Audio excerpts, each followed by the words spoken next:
ingin karyawan tersebut tuh jadi lebih baik, tapi pas dikasih tahu feedback-feedbacknya itu dia ngeyel terus dan nanti tiba-tiba marah sendiri gitu Coach. Nah,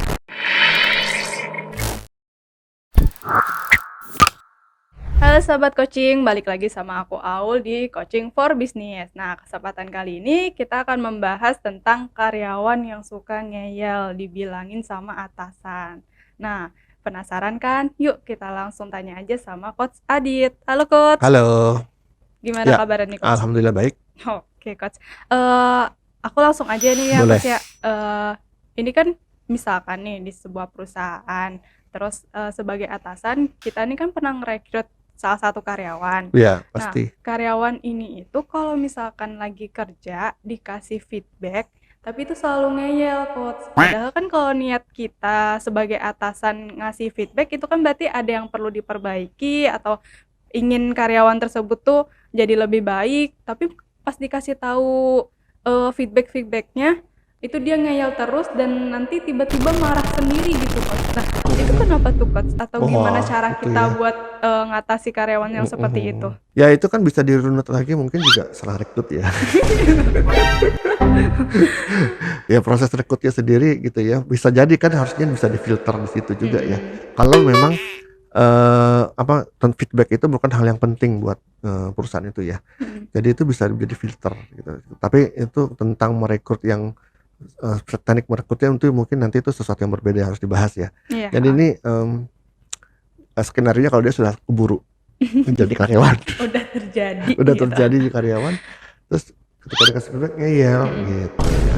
Nah, ini kan bisa dari dua faktor juga ya. Mm-mm. Faktor dari atasannya itu sendiri, cara ngomongnya ke dia, atau ya faktor-faktor, paling tidak faktor-faktor yang bisa dikontrol oleh atasannya, dan faktor-faktor memang dari orang itu sendiri gitu ya. Mm. Kalau faktor-faktor dari orang itu sendiri tadi baliknya sih sebetulnya bisa diseleksi atau bisa difilter ketika Rekrut. rekrut gitu ya.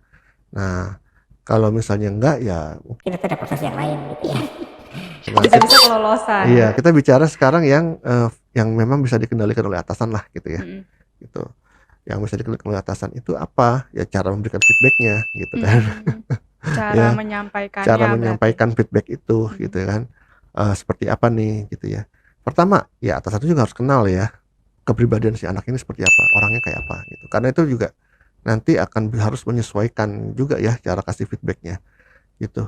Karena mungkin ada orang yang nggak suka dikasih feedback di depan umum, dia harus berdua gitu ya, harus sendiri. Oh. Mm.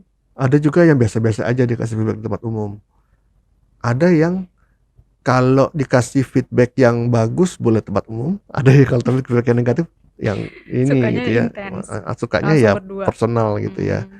Hmm. Gitu. Jadi macam-macam ya orang gitu kan gitu. Nah, itu tadi dari sisi momen pertama itu ya, lokasi atau tempatnya gitu ya. Heeh. Momen yang lain mungkin juga perlu diperhatikan, ya momen saat yang tepatnya untuk kasih feedback itu ya. Hmm. Tadi misalnya di depan umum atau secara berdua itu juga salah satu momen yang memang harus diperhatikan ya. Mungkin juga bentuk momen yang lainnya adalah kita harus bisa kasih feedback itu di momen yang tepat, jadi nggak terlalu ini banget ketika dia lagi sibuk atau dia lagi ini, atau jangan terlalu kelamaan juga ya.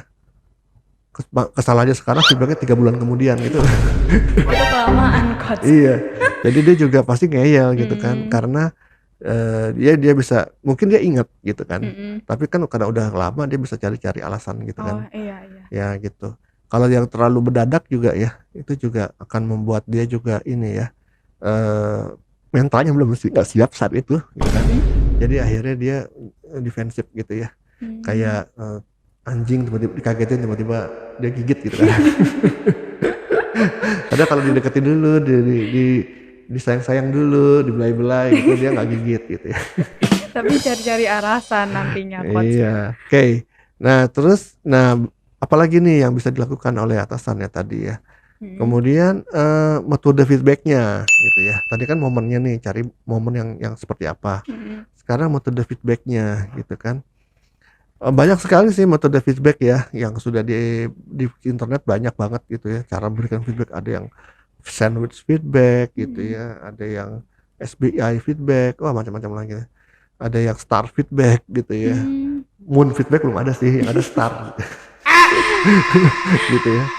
Jadi macam-macam.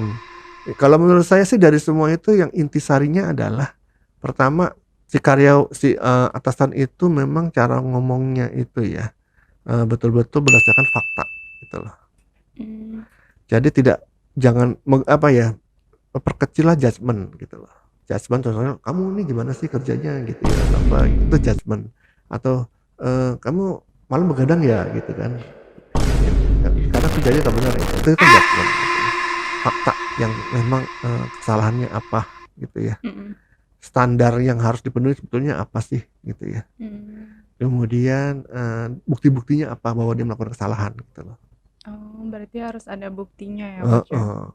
Harus ada bukti-buktinya ya. Kalau cuma bilang oh kamu ininya misalnya dia kerjanya tugasnya adalah bikin nasi goreng misalnya ya. Aduh, makanan. Makanya habis kalau misalnya contoh-contoh yang perusahaan gitu kan takutnya nanti ada yang sensi gitu ya. Bahaya kalau ada Ya. sensi nih. Ya bikin nasi goreng maksudnya dia berarti dikasih feedback adalah yang juru masaknya ya. Oke, boleh Dikasih boleh. feedback gitu kan. Ya mungkin masakannya apa ya faktanya apa nih misalnya telur nasi gorengnya itu telur ceploknya terlalu mateng gosong misalnya ya harus ada buktinya dong gitu. Iya. Buktinya bisa memang ada bener-bener nasinya kelihatan ditunjukin atau dari komplain dari customernya gitu kan. Gitu. Kadang-kadang mungkin juga customernya juga baru komplain ketika udah masuk perut ya. Iya, kan kayak gitu ngeselin ya. Iya, tapi kalau dia bisa membuktikan gitu ya, atau rasanya kok beda ya hambar gitu ya. Gitu. Ya kalau dalam pekerjaan juga bukti-buktinya juga dikasih gitu ya. Misalnya dia harus melakukan sesuatu standar kerjanya tuh yang kayak gimana juga harus jelas gitu, gitu ya. Kemudian kalau standar kerjanya jelas, jadi untuk membuktikannya ke dia salahnya di mana tuh jelas juga gitu kan. Biar nggak ngeyel berarti. Misalnya standarnya dia harus melakukan A B C D tapi dia C-nya nggak ada gitu ya, itu kan jelas gitu ya. Atau ketika dia bikin sesuatu gitu ya, standar yang harus dikerjakan itu udah jelas. Misalnya dia harus bikin laporan, ya kan? Per poin-poinnya udah jelas. Poin-poin yang harus penting di situ harus jelas, ya kan? Harus ada judul laporan misalnya. Kalau laporan nggak ada judulnya, jadi step by stepnya harus jelas juga dikasih tahunya. Gitu. Jadi akhirnya balik lagi ke bagaimana si atasan ini memang menyiapkan semua hal itu ya, sehingga ketika feedback pun dia paham apa kesalahannya gitu. Jadi nggak hanya sekedar asumsi-asumsi atau judgement semata gitu loh. Yang bisa menjatuhkan, yang bisa buat ngeyel si karyawannya bisa ngeyel gitu ya. Dan kemudian juga ketika itu bagaimana ya agar dia tuh betul-betul paham bahwa feedback itu untuk kepentingan dia gitu loh. Ya, jadi cara ngomongnya lagi ya tadi kan berdasarkan fakta dan juga pendekatannya itu bagaimana agar si atas itu bisa membuat menyadari bahwa ini tuh demi kepentingan dia loh gitu. Jadi harus ada emang gunanya buat saya apa nih untuk memperbaiki ini gitu loh. Kayak ngasih tahu. Iya, dia harus menyadari bahwa ini untuk kepentingan dia juga gitu ya, bukan hanya sekedar kepentingan perusahaan, bukan hanya sekedar kepentingan customer gitu ya. Tapi dari sisi dia harus jelas juga nih. Ya, perbaikannya nanti dampaknya apa? Kalau nggak diperbaiki dampaknya apa buat dia gitu. Oh gitu, berarti misalkan nih dari atasan ngasih suatu pekerjaan ke seorang karyawan gitu. Nah ketika karyawan ini melakukan ada kesalahan atau kekurangan, nah terus mungkin dari atasannya pas lagi ngoreksi itu ada buktinya juga buat dikasih tahu. Nah tapi jangan ngejudge si karyawannya ini, tapi kasih tahu kesalahannya dulu apa dari bukti-bukti yang ada, terus kita juga bisa ngomong agar si karyawan ini tuh sadar kenapa feedback ini tuh penting buat dia, dampaknya tuh buat diri dia apa, dampak buat ke perusahaannya pun itu juga ada gitu ya Coach. Yes, gitu. Jadi dia bisa paham gitu ya. Kalau cuma buat demi kepentingan orang lain aja ya pasti dia nggak mau gitu ya. Harus ada sesuatu yang demi kepentingan dia juga yang harus ditekankan gitu. baru dia mau gitu berubah ya gitu. Hmm. Ini kita bicara orang yang memang dalam range yang normal ya. Iya. Yang nggak normal-normal nggak usah lah, Harusnya Coach. tadi ya bisa diseleksi pada saat rekrut gitu. Kalau misalkan yang masalah merekrut nih, Coach, tapi kan itu kadang kalau ngerekrut juga kayak gimana ya? Orang kan di pas lagi interview juga nggak mungkin ngomongnya bener-bener dari diri dia Iya sih gitu. gitu. Ya, jadi memang cara menginterview ya contoh ya pada saat proses menseleksi itu ya kan dalam bentuknya ada interview gitu ya, ada psikotes segala macam. Itu semua harus saling menunjang ya. Jadi memang kadang-kadang nggak bisa dideteksi dengan satu metode aja. Tapi dengan metode yang lain bisa kelihatan, misalnya dengan psikotes, grafo gitu ya, grafologi gitu ya. Nah itu bisa kelihatan bahwa ini ada kecenderungan apa gitu ya. Oh iya. Sebetulnya kan harus dari psikotes dulu biasanya sih, psikotes, grafo, ada data-datanya, terus bisa diperjelas lagi, bisa di-reconfirm lagi dengan interview gitu. Gitu sih gitu. Ya tapi kan memang tergantung juga perusahaannya seberapa toleransinya ya terhadap orang-orang yang seperti itu ya. Kalau misalnya nggak masalah ya udah mungkin cuma cukup interview aja gitu. Tapi kalau faktor personality, faktor kesehatan mental itu penting, jadi ya harus ada psikotes gitu. Oke, Coach. Kalau misalkan dalam percoachingan nih, Coach. Nah ini percoachingan, Ilmu coaching gitu ya. ilmu coaching itu tuh gimana tuh, Coach? Ada nggak teknik yang sekiranya bisa digunakan? Ya dalam ilmu coaching atau skill coaching ya, keterampilan coaching itu sangat menunjang sekali ya untuk bisa memperbesar kemungkinan seseorang itu atasan itu bisa memberikan feedback ke bawahannya dengan baik gitu ya. Tidak menjamin 100% karena ada faktor-faktor yang lain ya, yang tadi yang saya sebutkan yang mungkin memang di luar powernya atau di luar kemampuan perusahaan atau atasan ya. Tapi paling tidak bisa membesar kemungkinan gitu. Karena kalau kita belajar coaching itu banyak hal-hal yang bisa membantu menunjang dalam memberikan feedback gitu ya. Yang pertama ya, dalam coaching itu kita belajar tentang bagaimana menjalin trust gitu ya dan safety ya. Walaupun dalam konteks coaching ya yang dipelajari, tapi itu juga bisa diaplikasikan ya, skill itu maksudnya. Skill yang berkaitan dengan menjalin trust dan safety itu bisa diterapkan ke karyawan gitu ya, gitu. Ya, bagaimana membuat si karyawan itu merasa nyaman dan aman dengan atasannya kalau ngomong gitu ya. Termasuk kalau dihadapkan dengan suatu kesalahan gitu ya. Dia merasa aman nggak? Merasa nyaman nggak gitu ya. Kalau orang nggak merasa aman dan nyaman, ya pasti akan defensif mungkin gitu ya, atau menghindar gitu ya, kayak hewan aja kan, bisa nyerang, bisa kabur gitu kan, gitu. Sama gini juga ya. Kemudian skill yang lainnya ya, bagaimana menjalin chemistry dengan, ya itu sama sih aman dan nyaman ya. Chemistry di situ menjalin chemistry, compatibility atasan dengan bawahan. Itu juga akan bisa membantu memperbesar orang karyawan itu bisa menerima ketika dikasih feedback nanti gitu ya pada suatu ketika gitu ya. Jadi ini emang atasan harus dari awal nih menjalin semua itu ya, membangun trust, membangun safety, agar tetap bisa rapor terus dengan timnya gitu ya. Itu tugas atasan dari awal gitu ya. Nah ketika pada saat-saatnya memberikan feedback, ada lagi skill coaching lain yang bisa dimanfaatkan di situ ya. Yang pertama presence gitu ya. Maksudnya proses apa sih?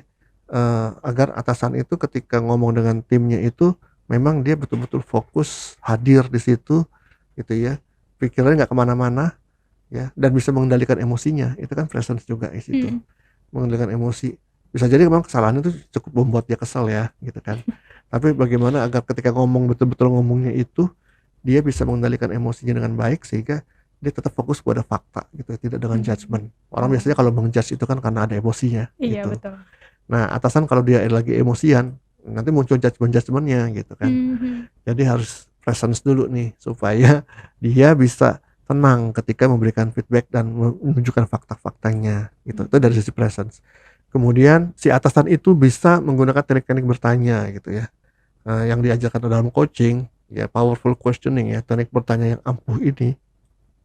Itu jadi nggak hanya sekedar ngasih tahu kamu gini-gini, tapi dia bisa membuat orang itu sendiri berpikir ya apa yang menjadi kesalahannya gitu dengan teknik questioning ini ya. Jadi Hmm. membuat orang itu sendiri sadar gitu ya, apa yang menjadi kesalahan, apa dampaknya gitu ya.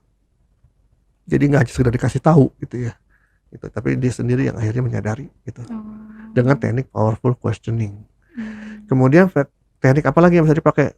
Teknik active listeningnya si atasan ya.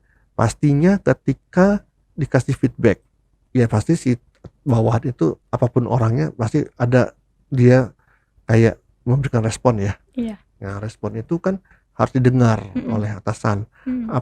Respon itu harus didengar apakah memang itu fakta atau juga respon yang memang nggak masuk akal misalnya Mm-mm. apa gitu ya. Dan juga yang didengar itu bukan kata-katanya tapi bahasa tubuhnya juga gitu loh. Oh. Ketika dia berespon itu bahasa tubuhnya yang seperti apa gitu ya. Karena itu juga bisa memberikan suatu informasi yang bisa menyimpulkan apakah bentuk komunikasi apa sih yang si bawahan itu betul-betul ingin dia sampaikan ke Sampaikan. atasannya Oh. gitu.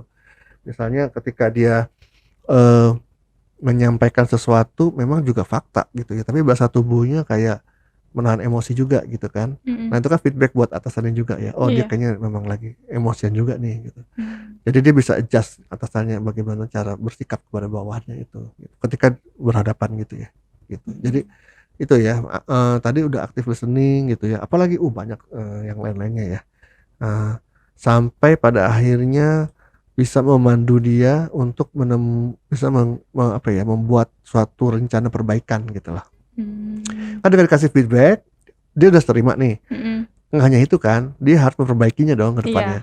Itu kan perlu planning, perlu perencanaan gitu loh. Iya, betul. Apa yang harus diubah gitu kan, mulai kapan, action plan-nya harus jelas. Hmm. Accountability apa ya, komitmennya dia juga harus jelas juga gitu ya. Itu juga dengan tadi coaching bisa dilakukan gitu ya. Oh. Jadi kalau orang belajar coaching itu ternyata bukan untuk menjadi seorang coach profesional loh. Hmm. Tapi orang belajar coaching itu justru banyak yang memang bisa mereka pakai untuk pekerjaan sehari-hari sebagai atasan, leadership ya, Mm-mm. untuk memperkuat atau memperbaiki leadershipnya, mengimprove kemampuan leadershipnya. Memberikan feedback itu kan salah satu bentuk leadership gitu ya. Iya.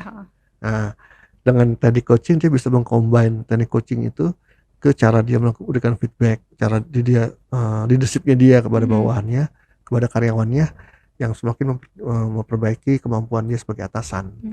Gitu. Jadi banyak sekali orang yang ikut belajar training dengan coaching dengan saya itu justru para leaders, business owners gitu ya, bahkan orang tua itu ya yang kepada anaknya kemampuan komunikasinya akan lebih baik kepada mereka gitu ya, kepada orang lain karena menerapkan ilmu-ilmu coaching gitu ya. Gitu. Jadi salah sih kalau orang saya mau belajar coaching, saya nggak mau belajar karena itu kan buat coach doang gitu ya. Enggak gitu, ternyata bisa dipakai dalam komunikasi sehari-hari, baik kepada karyawan, kepada rekan kerja, bahkan kepada atasan, kepada orang tua ya, ke anak gitu ya, sama itu bisa dipakai. Berarti kalau misalkan sebenarnya ilmu coaching itu bisa diterapkan di dalam keluarga, ketika bersama teman-teman juga bisa, atau saudara, terus bahkan di perusahaan pun juga dampaknya juga sangat besar nih. Betul. Oke, begitu aja bincang-bincangnya dengan Coach Adit, dengan saya Aulia. Saya Ditya Mijaya. Sampai jumpa. Sampai jumpa.